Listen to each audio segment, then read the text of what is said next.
Welcome to another film breakdown. If you're new here, my name is Michael, and today we have a film breakdown on another UCLA linebacker. This time it's Oluwafemi Oladejo, or Femi Oladejo.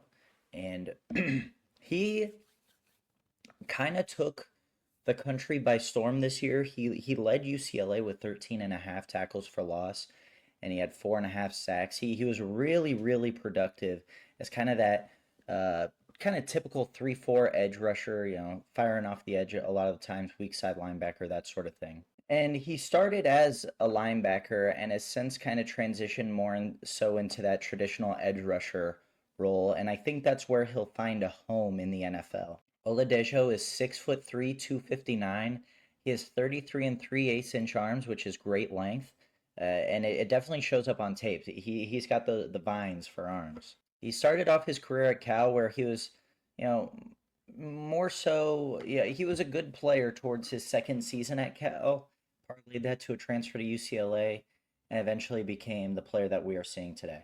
He uses his length really well to shed blockers and move them out of the way to continuously pursue the quarterback, and he's really efficient with his movements. There's no such thing as a wasted movement with Oladejo.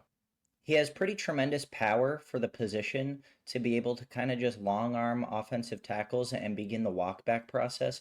And he has a strong lower half to really, just plant his feet in the dirt and keep his legs churning. He has a variety of pass rush moves. It's not just one, it's not just a spin move or a chop or a swim, spin, whatever. It's all of it. And he uses it all. He uses a blend of all of them. I also think that his combination of playing stand-up linebacker and edge rusher will benefit him in the long run because one, he has untapped potential at the edge rusher position. He hasn't played there that long.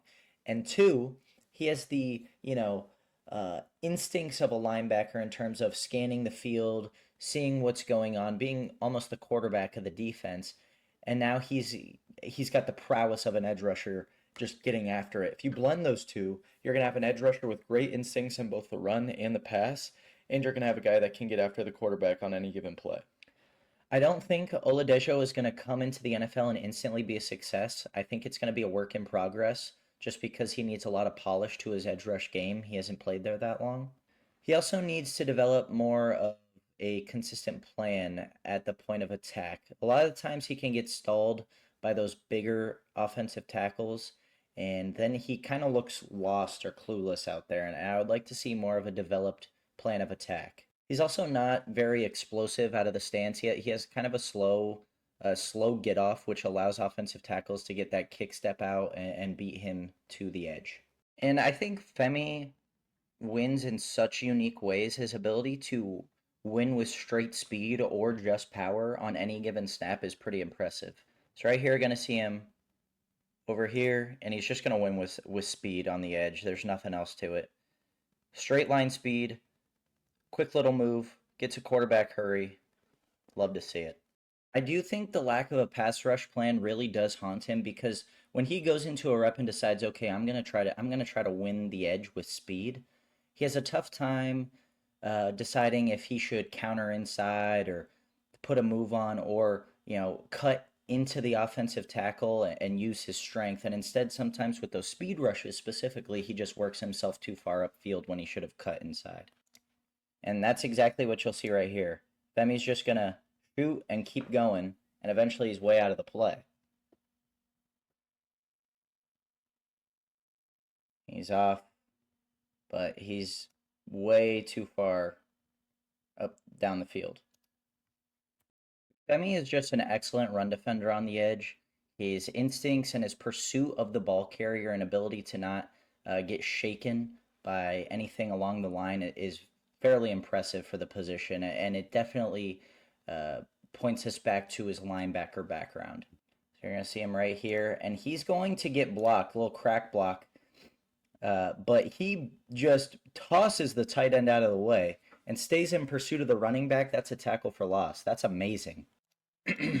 I've uncovered quite a bit of missed opportunities by Femi, and I do think that it could be just due to the rawness of the position. He is so new to the position that sometimes the angles he takes feel a bit new to him, and it'll just take some getting used to, which is why I don't think he's a starter right away. He's going to shoot off the edge,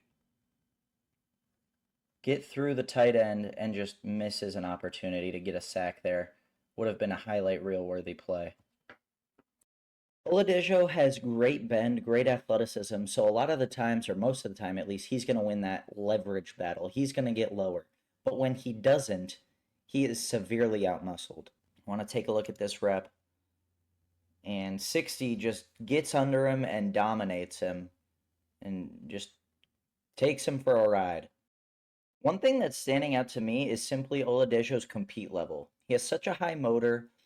Every movement seems to be at 200% effort. It's really refreshing to see, and it's something that can win you reps on the edge.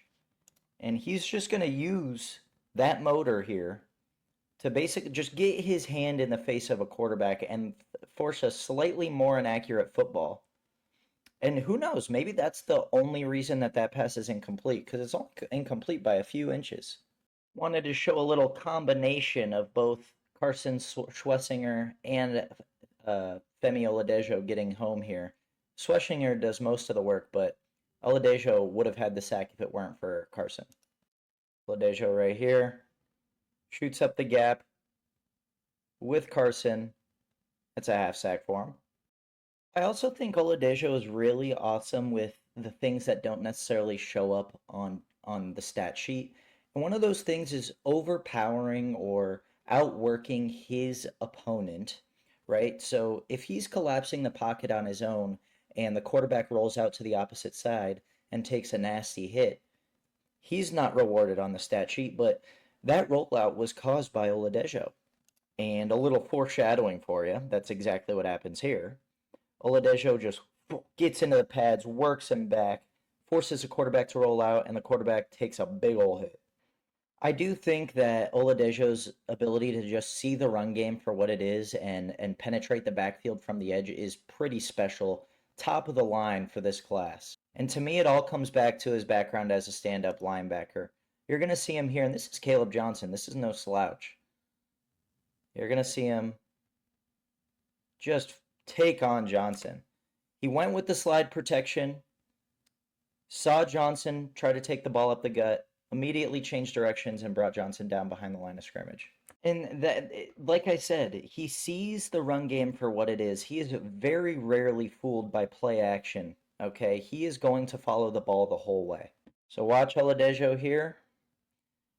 And there's play action. He's not fooled. He gets around the edge and immediately gets after Caleb Johnson. That's a tackle at the line of scrimmage.